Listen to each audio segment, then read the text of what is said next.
Hello friends, तर आज आहे आमच्या शिवचा 4था बर्थडे आणि त्याच्यासाठी सकाळी उठल्यापासून आमची खूप घाई गडबड चालू आहे. त्याच्यासाठी आम्ही स्कूलमध्ये देण्यासाठी काही पेन्सिल्स आणि चॉकलेट्स आणले होते. त्यानंतर आमचा हा छोटासा हिरो तयार झाला आहे आणि निघाला आहे स्कूलला. त्यानंतर तो गेल्यानंतर मी केक बनवून घेतला. 2 बेस बनवले होते.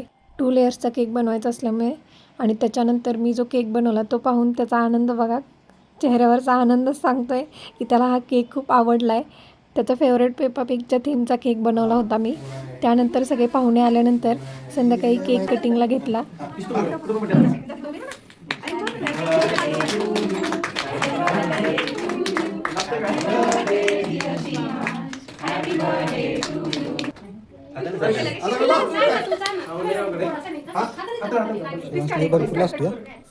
बर्थडे सेलिब्रेशन झाल्यानंतर त्याला एक्साइटमेंट होती ती गिफ्टची आणि सर्वात आधी त्याला त्याच्या पूजा माऊचं गिफ्ट पाहायचं होतं. ते पाहिल्याशिवाय तो काही झोपला नाही आणि त्यानंतर हे पहा त्यानं गिफ्ट ओपन करून पाहिलं आणि त्यानंतरच तो झोपी गेला. असेच नवनवीन व्हिडिओ पाहण्यासाठी चॅनलला सबस्क्राईब करा. धन्यवाद.